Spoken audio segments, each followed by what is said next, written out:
ఈరోజు గార్డెన్ సిరీస్లో మేము ఫ్రూట్ ట్రీస్ తీసుకోవాలని వచ్చాము. ఇక్కడ చూడండి, ఫ్లవర్స్తో పాటు ఫ్రూట్స్ కూడా ఉన్నాయి. ఈ 3 అయితే ఇప్పుడు తీసుకుందాం అనుకుంటున్నాము. ఒక్కొక్కటి 2.5 pounds.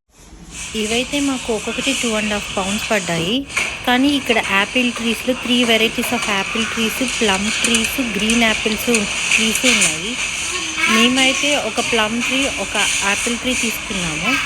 చూద్దాం, ఈ స్కాట్లాండ్లో ఇప్పుడు వేసి చూస్తాము, వస్తాయో రావో మాకైతే తెలియట్లేదు. హాయ్, ఇందాక మనం టెస్కోలో చూసాం కదా ఏమో ఫ్రూట్ ట్రీస్ అవన్నీ ఉన్నాయని చెప్పి. వాటిలో మేమైతే ప్లమ్ ఒకటి, యాపిల్ ఒకటి కొన్నాము. సో ఈ ఫ్రూట్ ట్రీస్ కూడా నేను తీసుకున్నాను. సో ఇప్పుడు ఈ 3 ప్లాంట్స్ని ఈ సమ్మర్లో మనం ప్లాంట్ చేద్దాము. యాక్చువల్లీ ఇప్పుడు ఇంకా ఫిబ్రవరియే, బట్ కొద్దిగా లీవ్స్ అయితే వీటి లోపల వచ్చాయి. సో అందుకని ఇప్పుడు వేసి చూద్దాం అనుకుంటున్నాము. ఎలా వస్తాయో చూద్దాం. Let's go. హౌస్ కొనేటప్పుడు మాకైతే ముందుగానే ఇన్స్ట్రక్షన్స్ చెప్పారు, ఈ ఫ్రంట్ సైడ్న వెజిటబుల్స్ ఏమీ నాటకూడదు అని. అందుకే మేము ఫ్రూట్ ట్రీస్ తీసుకొని వేద్దామని డిసైడ్ అయ్యాము.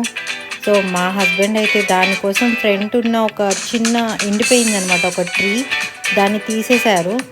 సో ఫ్రంట్ సైడ్న యాపిల్ ట్రీ అండ్ ప్లమ్స్ వేద్దామని అనుకుంటున్నాము. లెట్స్ సీ ఎలా గ్రో అవుతాయో. మీకు నేను కీప్ ఆన్ పోస్టింగ్ చేస్తూ ఉంటాను. Please follow and subscribe.